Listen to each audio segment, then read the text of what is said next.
এই আবিৰ্ভাৱ পৰিলক্ষিত হৈছে এই ধৰণৰ ৰাইজ? আমাৰ কমাৰপাৰা ২ নং গোসাইগাঁও চুবাত যোৱা ৰাতি সকলো মূৰ্তিবোৰৰ মূৰ ভাঙি পশ্চিমমুৱা কৰি থৈ গৈছে। মাননীয় মুখ্যমন্ত্ৰী মহোদয়, প্ৰশাসন বিভাগক মই অনুৰোধ জনাইছোঁ যে আমাক ৰক্ষা কৰক, আমাক ৰক্ষা কৰক। আমাৰ হিন্দু ধৰ্ম শেষ হৈ গৈছে, আমাক ৰক্ষা কৰক। আপোনালোকে সহায় নকৰিলে আমি জীয়াই থাকিব নোৱাৰিম, আমি ৰাইজে একো কৰিব নোৱাৰিম। গতিকে আপোনালোকে সহায় কৰক, আপোনালোকৰ সহায় বিচাৰিছোঁ। এইখিনিয়ে মোৰ ক'বলগীয়া আৰু বিশেষ নাই। আমাৰ মোৱামাৰিটো ভাঙিছে, আজি আমাৰ ইয়াতো হৈছে আৰু বিভিন্ন জাগাতো হৈ যাই আছে। গতিকে আপোনালোকে ৰক্ষা নকৰিলে কিন্তু আমি জীয়াই থকাটো সম্ভৱ নহয়।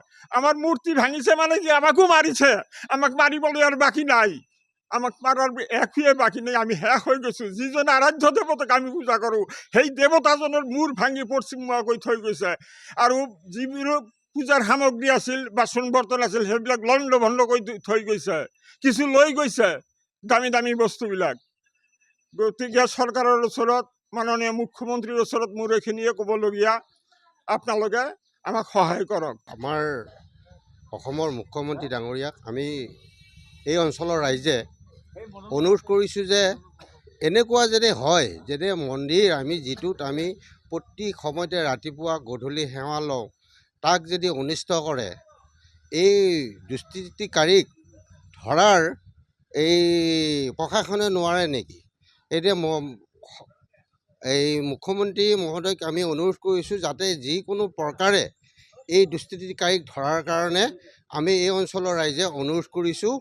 যাতে এই মহামাৰীত হৈ গ'ল দিনাখনে বহুতকেইটা, আজি গোসাইগাঁৱত 4টা হ'ল, কালি বা ক'ত কি হয়, এনেকুৱা ডকাইতক ধৰাৰ কাৰণে আমি ৰাইজে অনুৰোধ কৰিছোঁ।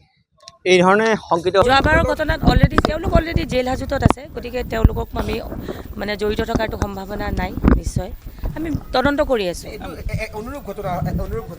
আমি সেই হিচাপে তদন্ত লৈ আছোঁ আৰু আমাৰ মানে আমি উপস্থিত হৈছোঁ আৰু আমি অলৰেডি প্ৰিকশ্যনাৰী মেজাৰ আৰু আমি ল'ম। আমি যাব লাগিব, তাতে গ'লেহে গম পাম। এতিয়া মই ক'ব বিচৰা নাই, যিহেতু আমি নিজে গৈ সেই স্থানত উপস্থিত হোৱা নাই, কিন্তু তদন্ত কৰি আছোঁ।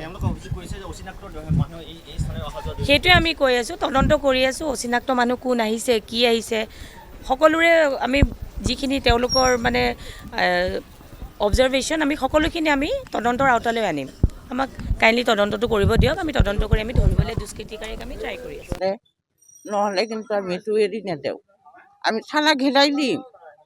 আমাৰ এইটো লাগবই, আমাৰ এইটো ধৰ্ম কিয় নষ্ট কৰি দিলে আপোনালোকে চিন্তা কৰক আৰু মুখ্যমন্ত্ৰী তেওঁ বিচাৰটো কৰক।